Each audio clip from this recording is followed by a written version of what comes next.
parti des serviteurs dañu ñëw ci yow Sarr di wax ne tey dégg nga position bi nga xamante ne ki nga xamante ne mooy Diop am na ko mu doon loo xamante ne parce que consensus majeur la parce que Sonko mooy Diomaye lañ ñu waxoon mais à la fin ba diw bu woowee diw ndogu ñii dañuy dem ñii duñ ñëw naka nga jàngatee position boobu ci député yi ak li nga xamante ne la candidature de Ousmane Sonko chaque jour day dikkaat ci penc bi maanaam mënuñu xam constat bi nga xamante ne da nga ko ciy def ma ko ciy def à la fin doo comprendre parce que chaque jour day ñëwaat naka nga jàngatee le ndogu au palais.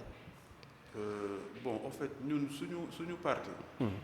bi ñu ko créé dañu bëgg a am beneen posture. par rapport ak ce qui se passe actuellement dans ce pays. Comme ni ma la ko waxee sànq il faut que aussi nous apprenions à être beaucoup plus responsables que ça.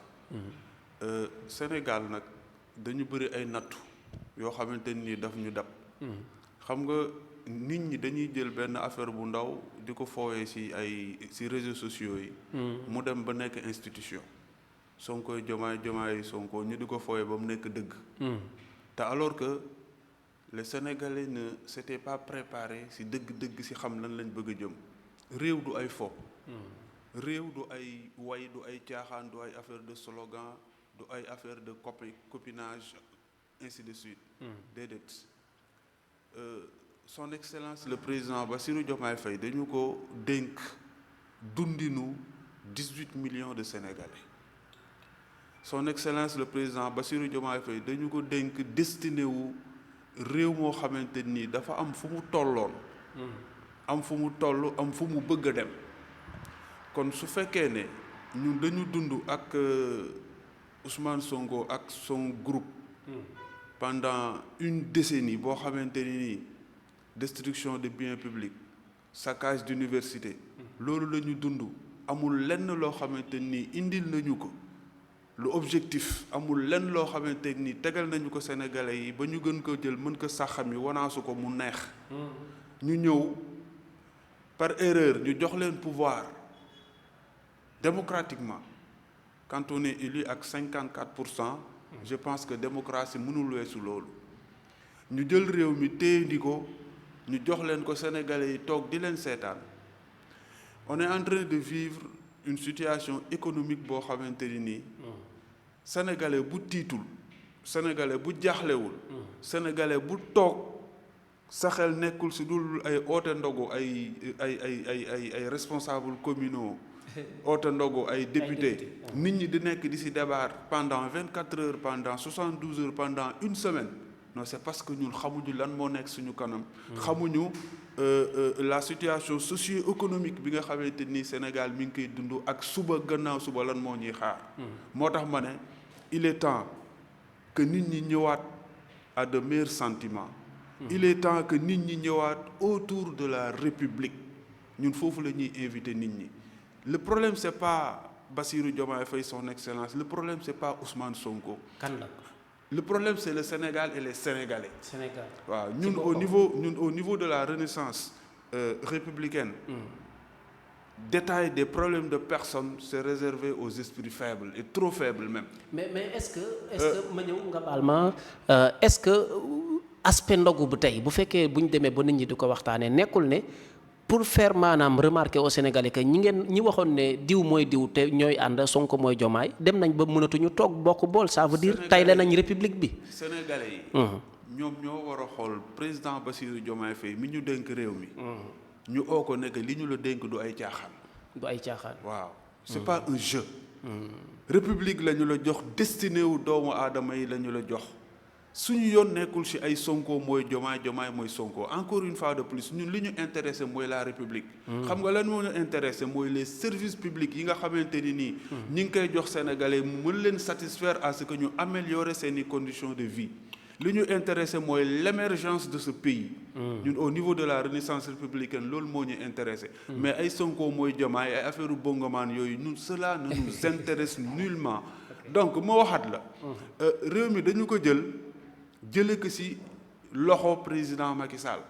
pendant 12 ans yoo xamante ni mi ngi koy liggéey teg ko ci yoon réew mi nekk ci raay yoo xamante ni raayu émergence la mu ne woon horizon 2035. ñu jox ko président Bassirou Diomaye Faye am na yoo xam ne boo ko buggee teg ci réew il faut commencer par changer d'abord la constitution parce que Sénégal ay textes moo ko régir. Constitution li mu wax c'est clair et c'est net. Le président de la République définit la politique de la nation. Le premier ministre exécute la vision du président de la République. foofu la liggéey bi yem. Toi tu es premier ministre. président nan nga gisee président ne la nii laa gisee nga ne ko maa ngi koy doxali. tu prends ton gouvernement nga coacher ko nga dem. soit foofu la ñu toll wala Diomaye ne kat man je peux plus être président de la République.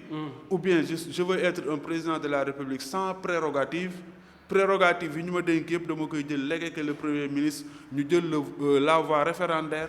ñu dem référendum bu sénégalais yi changé loolu. mu am un premier ministre super fort. mu doxal li muy doxal mais est-ce que il ne va pas vers ça parce que tudd na le slogan premier ministre super fort ci ndaje bi ne dinañ defaraat constitution bi ci taxawaayu député yi.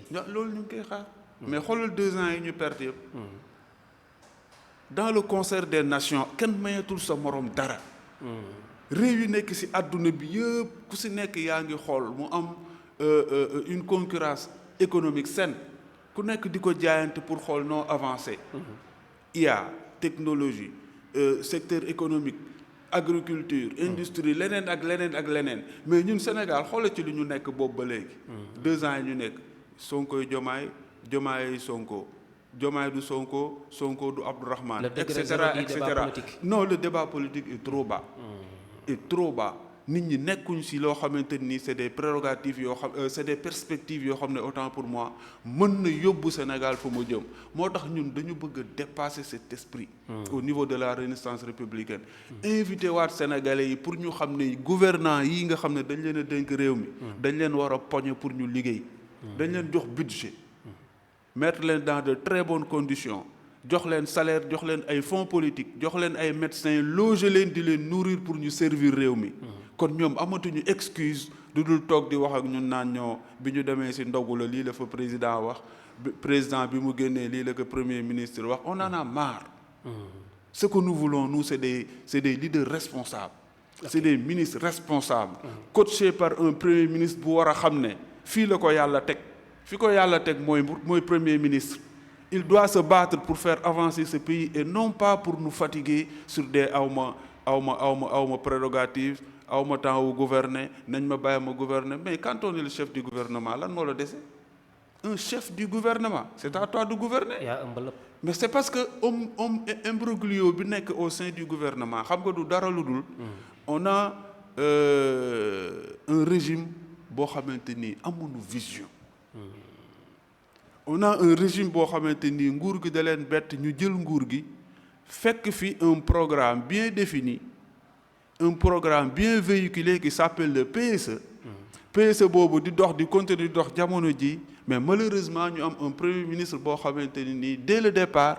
il a faussé le départ à travers ses discours parce qu'il n'a jamais voulu reconnaître que le PSE c'est un bon programme c'est de très bonnes réalisations et que niveau économique bi dëkk bi toll PSE moo ko fa yóbbu.